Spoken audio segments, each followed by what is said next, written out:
ครับสวัสดีนักเขียนคือเก่าพี่น้องทางฝั่งไทยทางฝั่งลาวด้วยเพิ่นเด้อมื้อนี้จักมาโดยการกินหญ้าเพิ่นว่าพี่น้องกินหญ้ายามเช้าต้องเลยอันนึงอ้อยน้ำมันต้องนี่จังติดไหลแล้วก็ตอบคำถามให้พี่น้องเลยเด้อพี่น้องเด้อแต่ว่าพี่น้องอย่าลืมรู้สึกว่าช่วงนี้พี่น้องอันอย่าลืมกดไลค์กดแชร์ให้บ่ได้นะพี่น้องเบิ่งแชร์กันน้อยๆลงเด้อพี่น้องเด้อ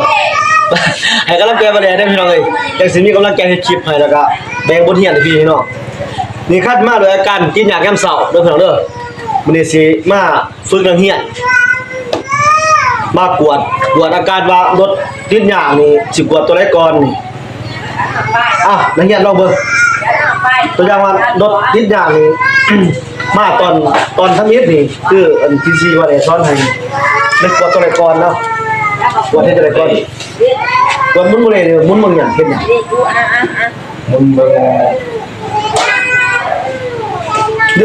นักเรียนโดนเลยอ่ะมุนบ่ได้แม่นถ้ามุนเบิ่งแห้งอัดของสูบแห้งอัดของสูบของว่าวถ้าว่ามันแน่นแล้วมันเฮาก็ตัดออกหมดตัวนั้นมันถือว่าสมบูรณ์ก็กวดลงตัวใหม่กวดเบิ่งกระเป๋าบ่สิก็จบบ่มีหยังเอาลองเบิ่งที่ดัดซำได้ก็ขอเพิ่นพูดนั่งเถิดๆนี่เพิ่นกินเลยบ่เดี๋ยวบ่แลก็ข้างหลายพี่น้องก็ยังหลายอีหลีมาเพิ่มเรื่อยๆเอาลองเบิ่งลองเบิ่งว่าแล้วกินยาบ้องกินอะไรเนี่ยแม่นี่บอลเนี่ย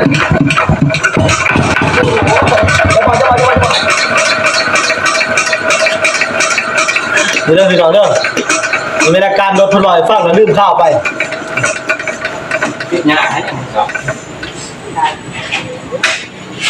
กินยาแก้มเศร้าอาการพี่น้องแต่ว่าอยากตีครับตัวนี้ภาพพี่น้องมากกวดบนเรื่องของเรื่องว่าเป็นอันยังจะเสมาตอบให้พี่น้อง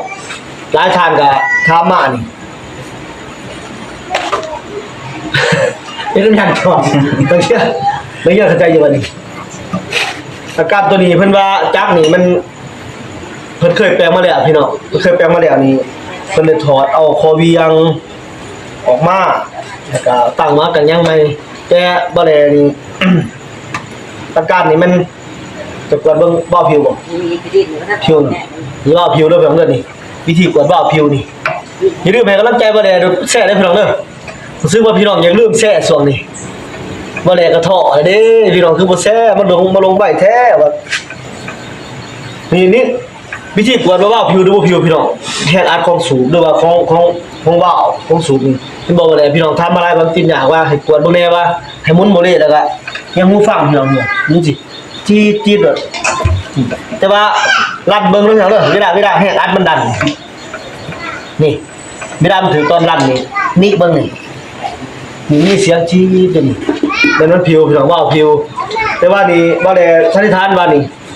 แต่ก็แม่นสิตั้งศูนย์ตั้งมาร์คคันพิษแขวยังสิได้ก็แขว1หรือ2แขวอาการจักนี่ตัวจักเด็กสั่นแฮะตั้งมาร์คพิษนี่จักมันจะสั่นเด้อพี่น้องเด้อแล้วก็มักตีกลับแต่ว่าการตีกลับนี่บ่ว่าสิมีแต่ตั้งมาร์คพี่น้องบ่ว่ามีอาการตั้งมาร์คพิษระบบปั๊มหัวฉีดบุหรี่นี่ก็พิจารณานี่ก็อยากตีกลับเพื่อนพี่น้องเอาถือว่าก็มาตอบถามให้พี่น้องซ้ำนี้เด้อพี่น้องเด้อคือว่าการจักติดหยาบนี่ขาแกงนี่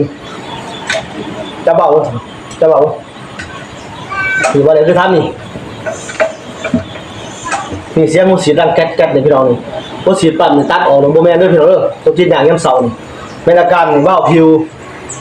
อาการมันแท้ๆเป็นว่าวผิวพี่น้องติดหยาบยามเช้าน่ะคือว่าสิมาตอบให้พี่น้องซ้ำนั้นที่ว่า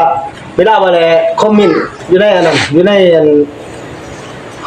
ตอบคอมเมนต์ว่าให้หมุนเบิ่งบ่ได้แน่หมุนไปแล้วพี่น้องเดี๋ยวว่าเอาลงหมุนนี่ตอนแห้งลั่นมันนี่จะจักว่าแห้งลั่นสูบมันซ้ำไรแห้งลั่นของว่ามันซ้ำไรนี่มันให้หมุนตัวพี่น้องลั่นเบิ่งแล้วก็เอาที่มียังหูฟังจะน้อยสิลั่นอยู่ ID หรือ IC นี่มันจี๊ดนี่แม่นต้องเอาว่ามาเฮ็ดใหม่เด้อเถอะเอาที่ว่าวันไหนเขาตอบถามให้สนั่นพี่น้องจะได้กับฝากก็ได้ก็แชร์อย่าลืมด้วยพี่น้องเด้อผมซื้อว่าส่วนนี้พี่น้องเคยแชร์ให้แต่ว่าเดี๋ยวนี้พี่น้องลืมแล้วพี่น้องฝากก็ได้ก็แชร์พี่น้องขอบใจ